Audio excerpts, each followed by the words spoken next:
네, 우리 성도님들 반갑습니다.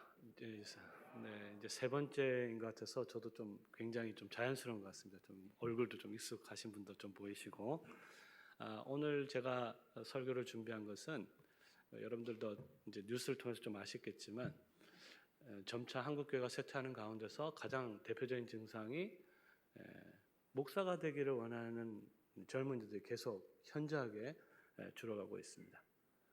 저희가 섬기는 학교도 마찬가지고 전반적인 현상인데 한 10년 좀 더 지나게 되면 사랑의 교회는 괜찮을지 모르겠지만 대다수 교인들이 정말 좋고 유능하고 신실한 목사를 찾기가 굉장히 어려운 시절이 곧 오게 될 것 같습니다.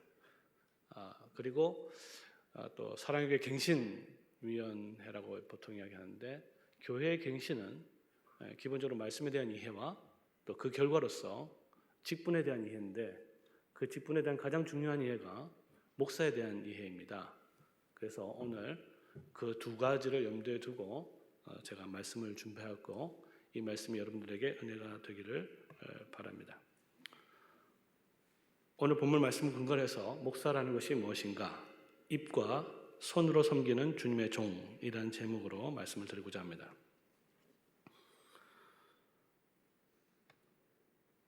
오늘 한국교회에서 가장 큰 문제점 중에 하나는 목사의 직무에 대해서 잘 모른다는 것입니다.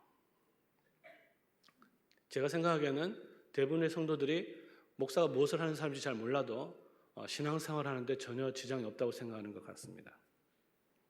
수십 년간 신앙생활을 했어도 목사가 뭐 하는 사람이냐 물어봤을 때 정확하게 답을 할 수 있는 사람이 그렇게 많지 않을 것입니다.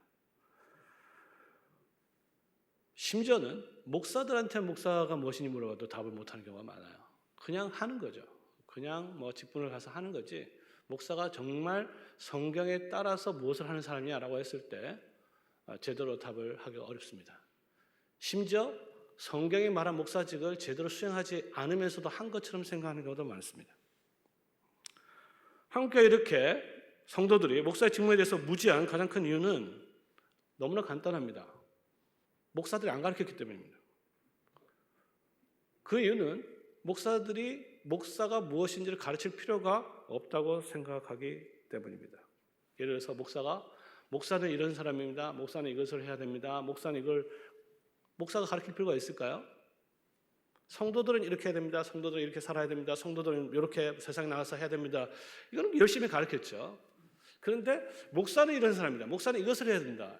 이것은 제가 보기에는 거의 가르칠 필요가 없는 것 같아요. 이미 목사니까. 그러다 보니 성도들은 하나님 말씀에 대해서 하나님 말씀을 가지고 목사의 직무를 이해해야 되는데, 그렇지 않다 보니 그 결과로 각자의 소견대로 목사에 대한 이해들이 다 다르게 되어 있습니다. 어쨌든 성도들은 평생 동안 하나님의 말씀을 통해서, 평생 동안 신앙생활을 해도 하나님의 말씀을 통해서 목사에 대한 성경적 교훈을 제대로 배우지 못한 채 살아가고 있습니다. 여러분들은 어떻습니까? 여러분들은 이 질문에 대해서 정확한 답을 가지고 있고 성경에 근거를 해서 자기의 생각이 맞다는 것을 확신하고 있습니까? 만약 그렇지 않다면 우리가 특별히 오늘 본문을 가지고 목사의 직무가 무엇인지 확실하게 이해를 하고 그렇게 신앙생활을 하기를 기대를 합니다. 목사가 무엇인지 몰라도 신앙생활을 하는데 별 상관이 없다 이렇게 생각하기 쉽지만 사실은 그렇지는 않습니다. 물론 구원받는 데는 전혀 상관이 있을지 모르겠지만 목사가 무엇인지를 제대로 알지 못하면 목사의 직무를 제대로 이해하지 못하고, 목사를 어떻게 길러야 되는지 못하고, 목사를 어떻게 교육시켜야 되는지 못하고, 목사를 어떻게 청빙해야 되는지 못하고, 목사를 어떻게 세워야 될지 모르고, 목사가 어떻게 협력해서 교회를 이끌어갈지 모르고 그냥 가는 거예요. 그러면 오늘날 대부분의 교회들이 하는 교회 운영 형태를 보면 거의 회사가 운영하는 것과 거의 다를 바가 없습니다. 교회와 회사가, 이름만 교회와 회사지 운영된 형태는 거의 회사와 같은 것이죠. 이와 같이 목사의 직무에 대한 무지 때문에 오늘날 성도들이 큰 고통을 당하고 있습니다. 목사의 직무가 뭔지를 모르니까 부실한 목사, 무능력한 목사, 심지어는 비도덕적이나 거짓된 목사들이 강단을 차지하고 있고 그 결과 수많은 교회 성도들이 지옥의 고통을 당하고 있습니다. 그럼 이 고통에서 벗어나는 길은 무엇인가? 그것은 바로 하나님의 말씀인 성경을 통해서 목사의 직무를 정확하게 분별하고 그와 같은 목사를 청빙하거나 찾거나 길러내서 그와 더불어서 교회를 세워가는 것입니다. 오늘 하나님의 말씀을 통해서 저는 그 교훈을 살펴보고자 합니다. 오늘 개신교에서는 이 보편화되었지만 이 목사라는 말이 교회 안에서 공식적으로 사용된 것은 그렇게 오래되지 않았습니다. 종교개혁 이전에는 아예 목사라는 말 자체가 거의 없었습니다. 사용되지 않았습니다. 그리고 이 목사에 대한 이 호칭은 주로 사제라는 말로 사용되었습니다. 그리고 그들이 하는 것은 주로 사제니까 제사 드리는 것, 미사를 집례하는 것이었습니다. 그런데 종교개혁을 통하여 모든 성도들이 제사장이라는 교리가 확립되었기 때문에 이제 사제는 더 이상 교회에 필요 없는 것이죠. 왜? 모든 사람이 사제니까, 모든 사람이 제사장이니까. 그렇기 때문에 모든 성도들이 제사장에 대해서 함께 하나님을 섬기는 제사 드리는 그와 같은 교회가 바로 개신교회인데 문제는 이 만인 제사장이라는 교리 자체가 만인 목사를 의미하지는 않습니다. 그러니까 이 두 가지를 잘 구분해야 됩니다. 모든 성도들이 다 제사장이라는 성과 동시에 그럼에도 불구하고 목사와 성도는 구별된다는 것을 우리가 기억해야 됩니다. 그렇기 때문에 우리 개혁교회는 목사를 제사장으로 생각하는 로마 천주교 성직주의도 거부하고 또 목사의 직분을 가볍게 여기는 제세파의 전통과도 결별하면서 목사가 하나님의 종으로서 교회 안에 중요한 직분으로 자리매김하는데 기여를 하였습니다. 이렇게 개혁교회에서 목사의 직분이 이렇게 자리를 잡았지만 사실 이 목사라는 단어가 성경에 등장하지는 않습니다. 의외로 많은 성도들이 이 사실을 모르고 있는 것 같은데 목사라는 단어는 성경에 없습니다. 아마 이렇게 이야기를 하면 성도들이 당장 에베소서 4장 11절을 이제 염두에 둘 텐데 거기에 이제 목사라는 단어가 유일하게 나오죠. 목사와 교사를 주셨으니라는 말이 나오는데 그 목사라는 단어는 사실 목자라는 단어입니다. 그리고 이 목자라는 단어를 다른 곳에서는 다 목자로 번역했는데 에베소서 4장 11절에만 목사로 번역을 했어요. 그리고 그 당시에는 목자와 구별되는 목사라는 단어 자체가 없었습니다. 그러니까 영어로 치면 이제 shepherd가 있고 pastor가 구별되잖아요. 우리나라도 목자라는 말이 있고 목사라는 말이 구별되지만 그 당시에는 그런 것이 없었습니다. 그러니까 사실 에베소서 4장 11절에도 목자라는 말입니다. 근데 그렇기 때문에 사실 이제 인터넷을 조금만 검색해봐도 목사는 성경에 없다 이런 것들이 막 돌아다닙니다. 그게 사실 일리가 전혀 없는 것은 아닙니다. 그래서 어떤 선교단체는 뭐 혹시 이 중에서 UBF라든지 ESF 출신인지 모르겠는데 그래서 아예 성경대로 하자. 그래서 목자님, 그래서 목사가 아니라 목자님 이렇게 부르기도 합니다. 또 최근에는 뭐 가정교회라든지 이런 곳에서 들어온 교회들은 목사와 구별된 목자들도 또 세우잖아요.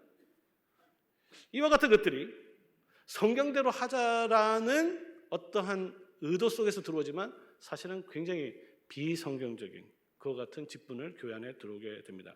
그러니까 성경대로 하자가 오히려 반성경적이 될 수 있다는 것을 우리는 주목해야 하는 것입니다. 실제로 종교개혁가들도 이 목사라는 단어가 성경에 없다는 것을 잘 인식했습니다. 그렇기 때문에 처음에는 목사라는 말을 쓰지 않았고 잘 쓰지를 않았어요. 그래서 최종적으로 사실 공식적으로 교회법 속에서 확립된 목사라는 이제 목사에 해당하는 직분은 말씀과 성례의 봉사자라는 용어였습니다. 그러니까 영어로 치면 Minister of the Word and Sacraments라는 단어를 쓰는데 말씀과 성례의 봉사자가 공식적인 명칭이에요. 근데 이제 목사님을 부를 때마다 말씀과 성례의 봉사자님, 말씀과 성례의 봉사자님 이렇게 부르면 힘들잖아요.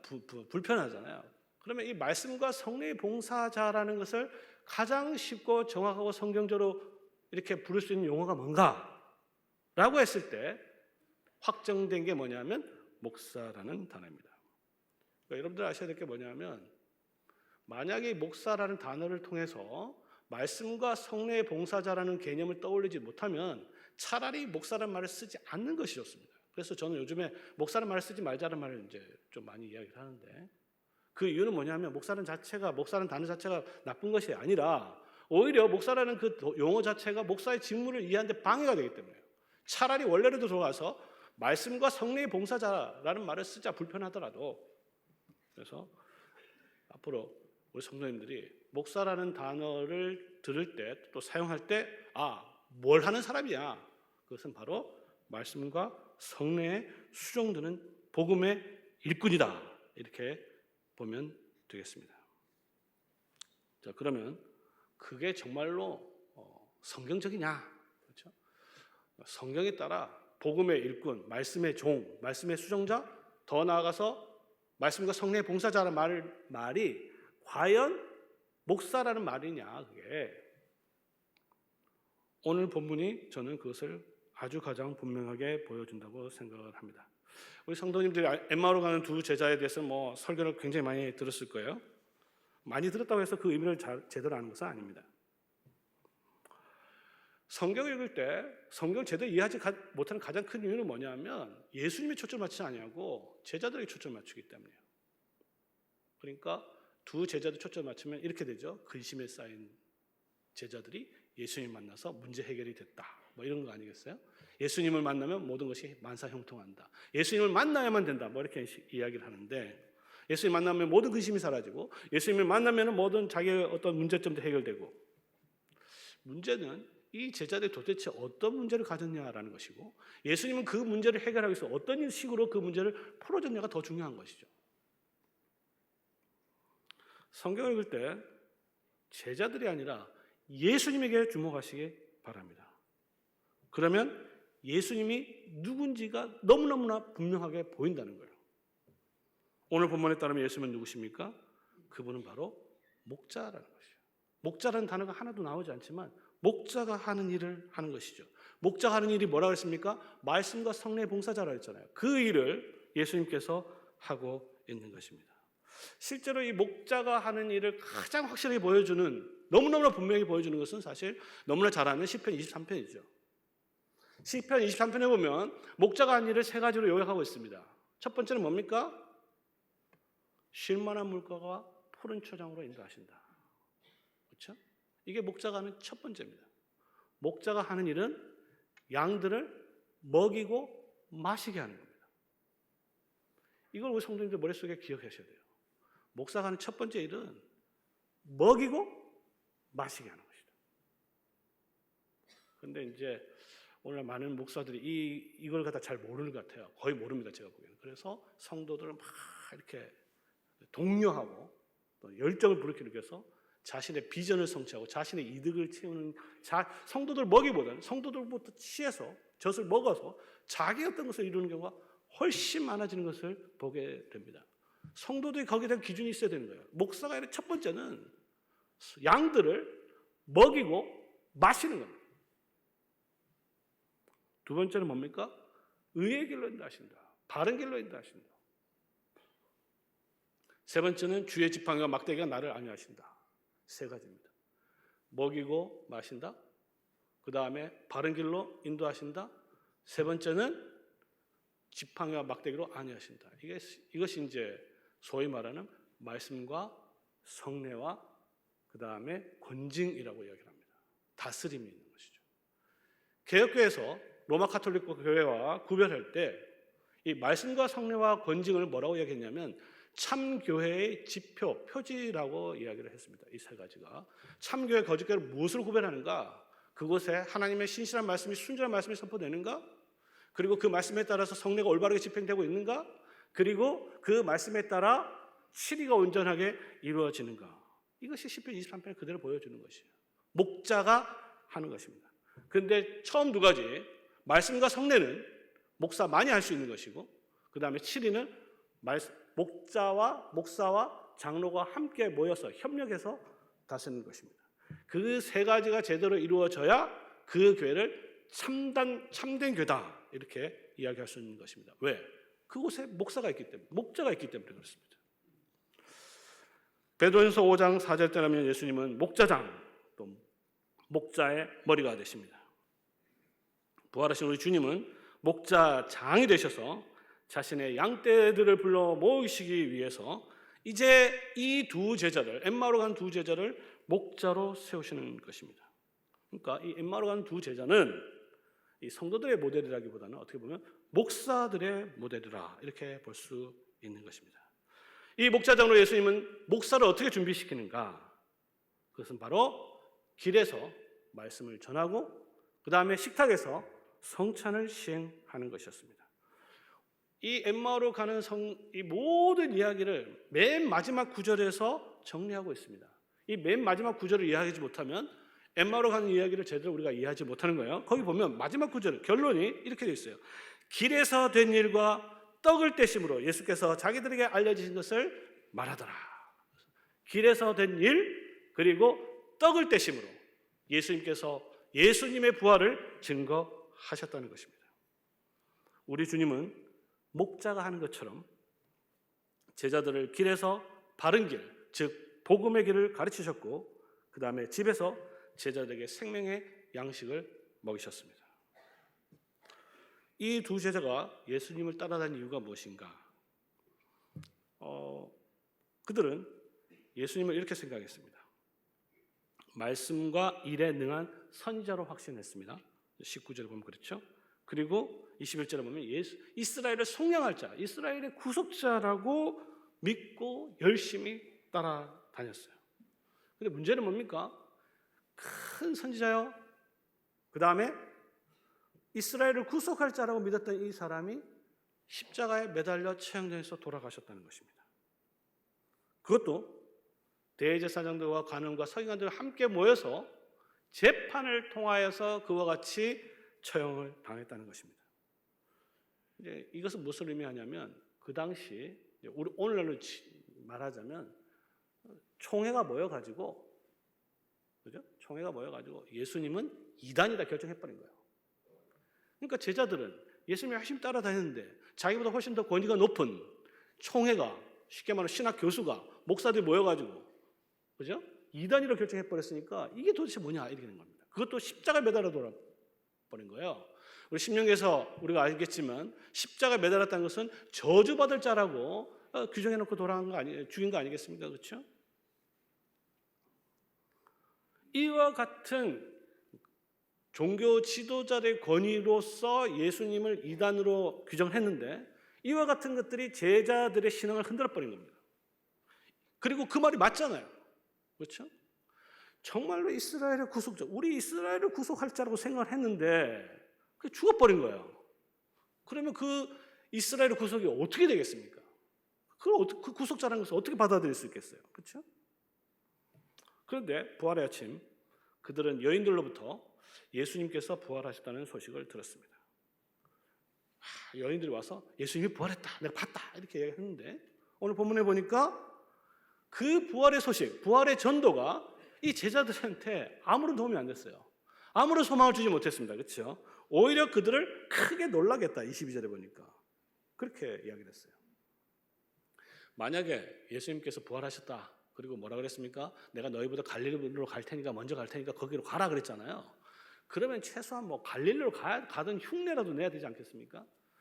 이제 지도를 보시면 알겠지만 갈릴리는 북쪽이고 엠마오는 서쪽이란 말이에요. 그러니까 가려면은 뭐 북쪽에 있는 어느 마을로 갔으면 몰라도 그냥 서쪽으로 방향이 전혀 다른 데로 가고 있었습니다.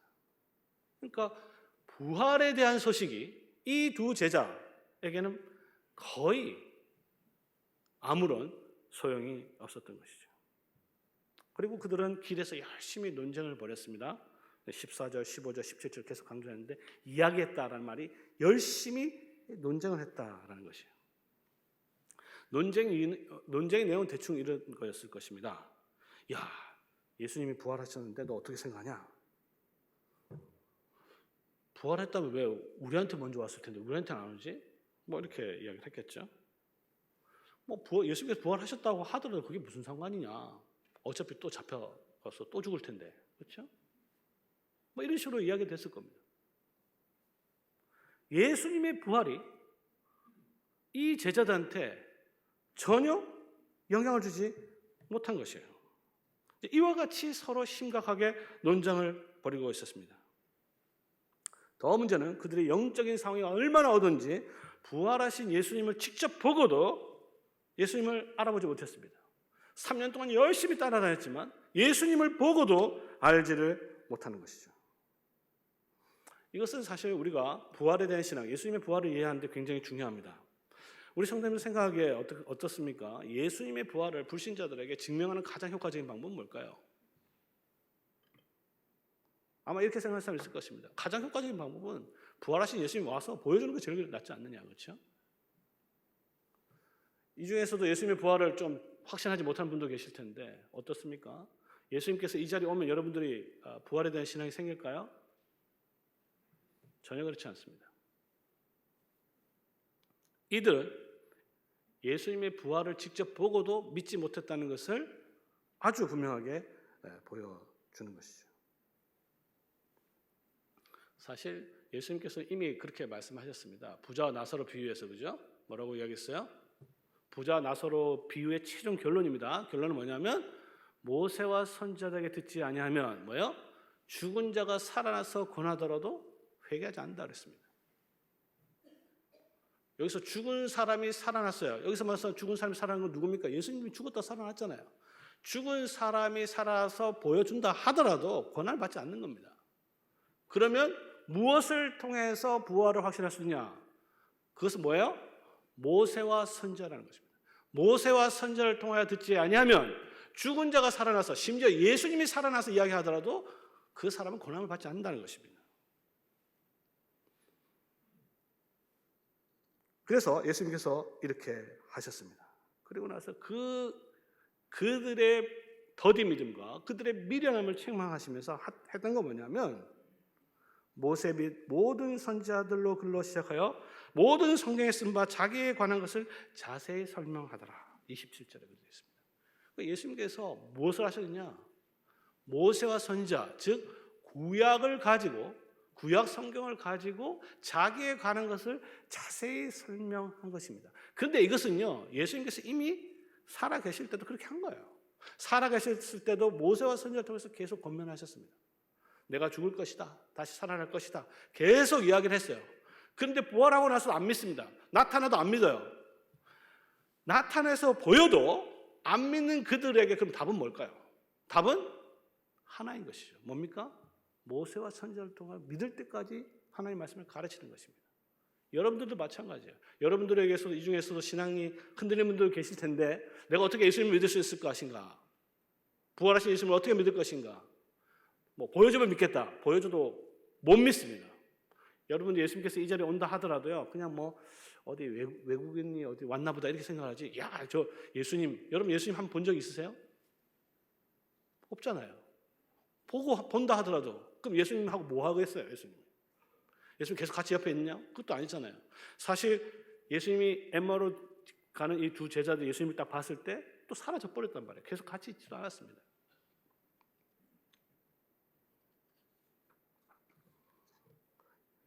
(3년) 동안 예수님을 따라다녔고 그리고 예수님께 가르침을 받았고 그리고 부활하고 나서 예수님을 보았음에도 불구하고 예수님을 알지 못했던 그들에게 예수님은 특별한 것을 하지 않으셨습니다. 예수님이 했던 건 뭡니까? 모세와 선지자를 통하여서 자기에게 관한 것을 똑같이 가르쳤을 뿐입니다.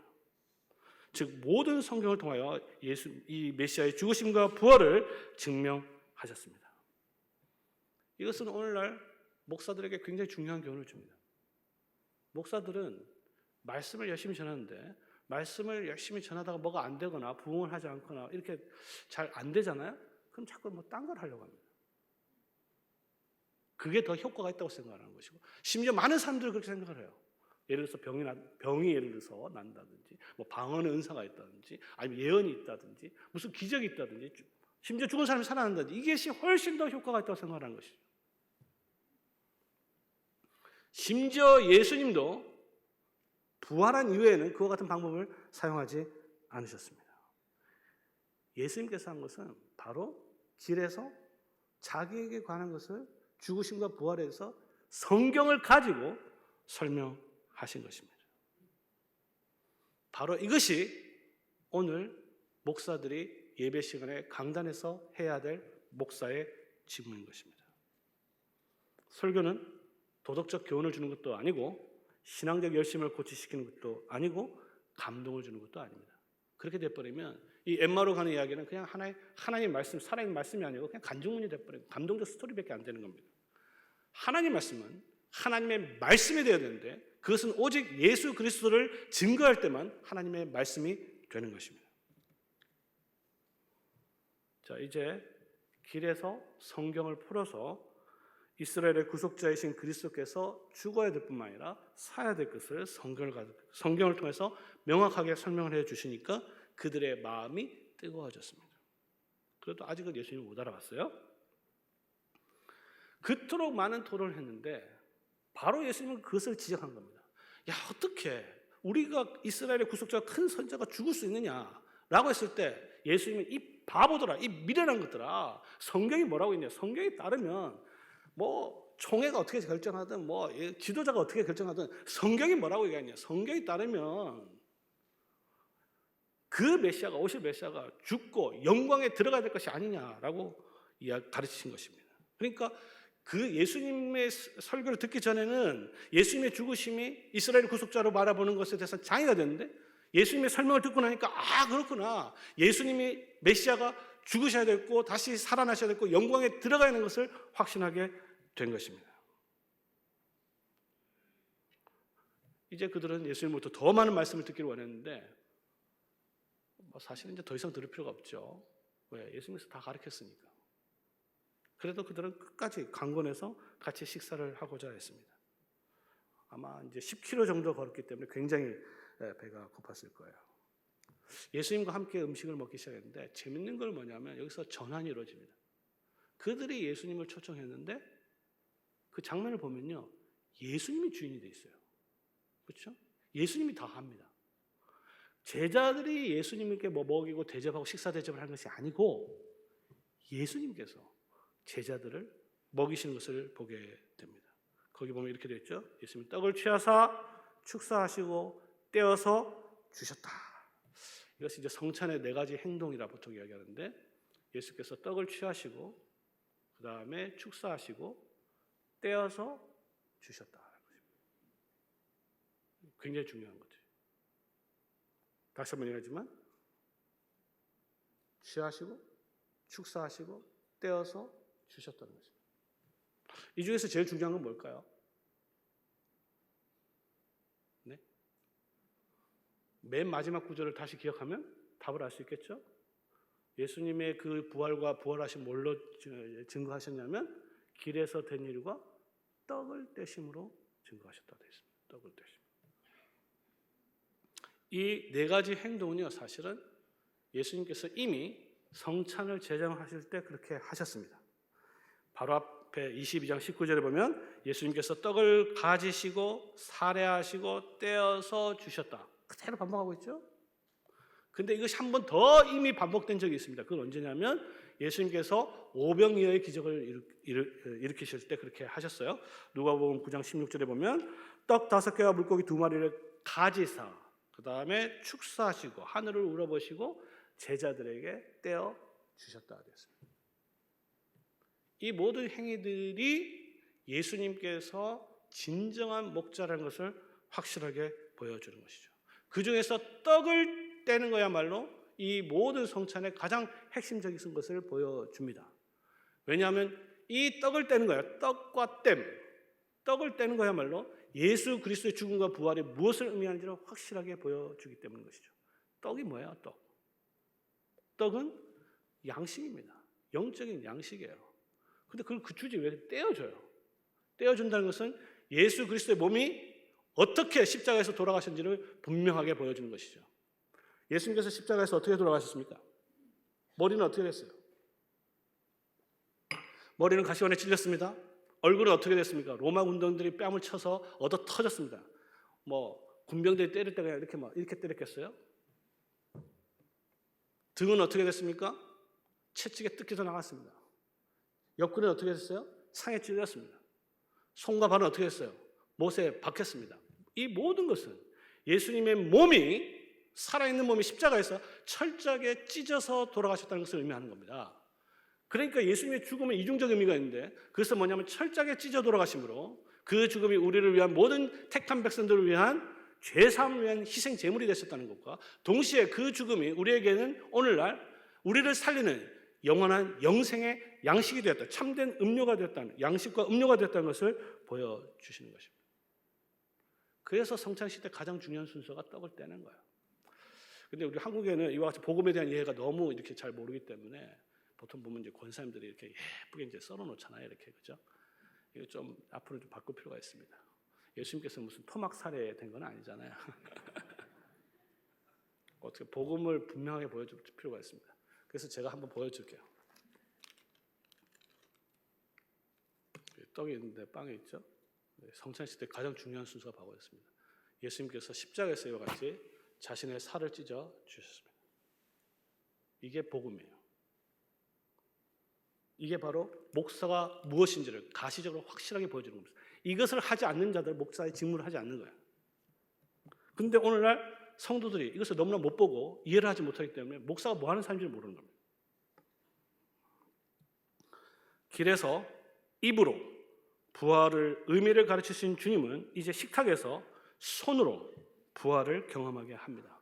손으로 떡을 받으시고, 손을 들어서 축사하시고, 손을 들어서 손을 사용해서 떡을 떼시고, 이 손을 가지고 제자들을 먹이시는 것입니다. 이것은, 이 성찬은 그리스도의 부활을 가장 확실하게 경험하는 현장입니다. 그래서 초대교회 이후로부터 예배 시간에 항상 이 말씀의 전례와 성찬의 이 예배가 항상 같이 이루어졌어요. 그런데 아쉽게도 이 성찬이 너무나 약해져 버렸고, 이 성찬이 약해져 버리니까 목사가 뭐 하는 것인지 너무 희미해져 버리게 되었습니다. 예수님께서는 부활의 의미를 이렇게 이야기했습니다. 나를 믿는 자는 죽어도 살겠고 살아서 믿는 자는 영원히 죽지 않을 것이다. 그리고 이 양식은 바로 내 참된 사료, 참된 음료다라고 분명히 가르쳐 주셨습니다. 이렇게 예수님께서 떡을 떼실 때 어떻게 됐어요? 그들의 눈이 열어져서 예수님이 누군지를 확실히 보게 됐습니다. 그들의 심정이 어땠을까요? 아마 말할 수 없을 정도로 기뻤을 것입니다. 근데 예수님은 아쉽게도 기뻐할 시간을 전혀 주지 않았어요. 함께 기뻐할 시간을 전혀 주지 않고 그냥 사라지셨습니다. 예수님과 함께 있고 예수님께서 더 말씀을 가르치고 예수님께서 더 같이 있으면 부활에 대한 신앙을 더 가질 수 있지 않느냐? 그렇지 않습니다. 예수님의 손도 만져보고, 그렇죠? 예수님과 함께 옆에 있어보고 창자부도 만져보면 더 믿음이 생기는 것이 아니라는 것이죠. 예수님의 부활과 그의 사역은 오직 말씀과 성례를 통하여서만 확신할 수 있기 때문입니다. 이제 말씀을 좀 정리해 보도록 하겠습니다. 부활하신 예수님은 제자들에게 성경을 통해서 그리스도의 죽으심과 부활을 들려주셨고 성찬을 통하여 그 부활을 보게 하셨습니다. 이것은 앞으로 목사가 될 모든 사람들, 또 목사를 분별해야 될 모든 성도들에게 굉장히 중요한 교훈을 주고 있습니다. 목사가 뭐냐? 말씀과 성례의 종입니다. 그리고 그 말씀은 성경을 가지고 자기 생각을 말하는 것이 아니고 성경을 가지고 예수 그리스도의 구속 사역을 순수하게 전하는 자들입니다. 그뿐만 아니라 그것에 더하여 떡을 떼므로 그 그리스도의 그 죽으심이 어떤 의미를 가진지를 실제로 먹이고 마시게 해야 목자가 되는 것이죠. 설교만 하면요, 그거는 강사지, 또 설교자지 목사는 아닙니다. 목사가 되기 위해서는 설교도 하고 더 플러스 성도들을 먹여야, 무엇으로 먹이냐면 예수 그리스도의 살과 피로 먹여야 목자가 되는 거예요. 오늘 본문은 이렇게 목사의 직무가 무엇인지를 확실히 보여줍니다. 목사는 무엇을 하는 사람인가? 오늘 제목 그대로 입으로 설교하는 사람이고 손으로 성례를 집행하는 자들이에요. 그러니까 입과 손으로 섬기는 주님의 종입니다. 이것이 제대로 안 되면 목사들 중에서 입만 사는 목사가 될 가능성이 많아요. 목사가 되기 위해서는 반드시 이와 같이 성도를 먹여야만 진정한 의미에서 목사가 되는 것입니다. 아쉽게도 오늘날 목사들이 너무 여러 가지 일에 분주합니다. 특별히 대형교회 목사들은 오늘날 제가 보기에 목사가 아니라 그냥 엔터테이너 같아요. 그래서 설교를 하더라도 성도를 즐겁게 하는 데 관심이 많고, 예수 그리스도를 증거하는 데 별 관심이 없고, 성도들 먹이는 데 별 관심이 없고, 성도들부터 어떻게 걷어내서 자기를 쌓는 데 관심이 많은 것 같습니다. 그럼 우리가 왜 이 교훈을 통해서 우리가 받는 교훈은 무엇인가? 이제 몇 가지를 말씀드리겠습니다. 첫째는 우리 성도들이 적어도 목사가 무엇인지 말씀을 가지고 기준을 함께 가지고 있어야 됩니다. 이것을 가지고 있어야 목사를 찾든지 목사를 청빙하든지 목사를 세우든지 해서 이 말씀을 가지고 찾아야 되는 거예요. 그렇지 않다면 전부 다 자기 각자의 소견에 오른 대로 해서 흔들리게 하나가 되지 못하게 되어 있습니다. 그리고 오늘날 아까 제 처음에도 얘기했듯이 이 목사를 길러내는데 전념해야 됩니다. 특별히 여기 강남이라는 특별한 지역에 계신 분들 아니에요? 좀 여유가 있으시고 이 모든 하나님께서 주신 축복이 있는데 이걸 가지고 뭘 사용하냐 이거죠. 제자를 길러내야 됩니다. 제자도 여러 가지 기능들이 있는데 그 제자 중에 집사도 있고 장로도 있지만 목사가 훨씬 더 중요하고 어떻게 보면 중요합니다. 그리고 저는 우리 사랑의 성도들한테 조금 하나 더 첨부해서 적어도 사랑의 교회 성도들이 앞으로 정말 힘을 합쳐서 저와 같은 신학 교수를 좀 양성하기를 진심으로 부탁드립니다. 오늘 말씀에 근거를 해서 정말 하나님의 말씀, 정말 목자 중에 목자, 말씀과 성령의 종을 가르치는 이 신학 교수를 가르치는데 이와 같은 일에 여러분들이 사용된다면 하나님께서 여러분들에게 착하고 충성된 종이라 그와 같은 칭찬을 받지 않을까 이런 생각이 듭니다.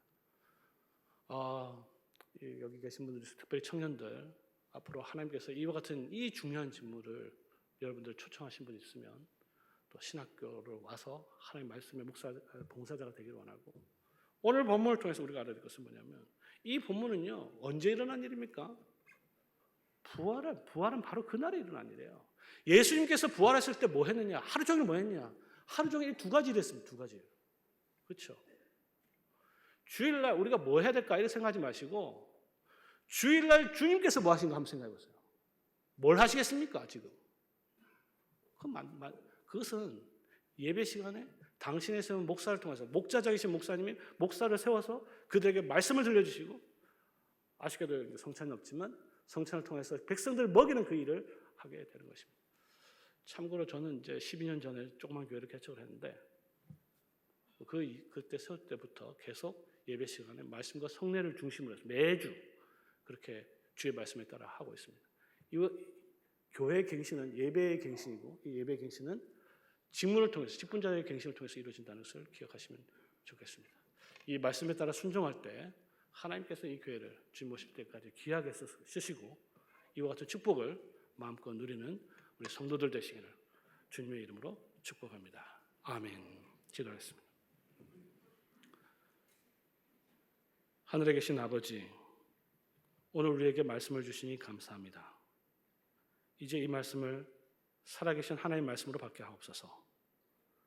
그리고 이 말씀을 이제 우리의 마음에 새기기를 원합니다. 그리고 이 말씀에 따라서 우리 모두가 하나가 되기를 원합니다. 목사의 직무를 분명하게 분별하게 하시고 이와 같은 목사들을 양성하고 또 지원하고 또 세우고 청빙하고 이 모든 일들을 우리가 잘 감당할 수 있도록 우리 모두를 권고하여 주시옵소서. 그래서 우리가 목자장이신 그리스도께서 다스리는 참다운 하나님의 나라를 경험하는 그와 같은 복을 누리게 하옵소서. 우리 주 예수님의 이름으로 기도를 드립니다. 아멘.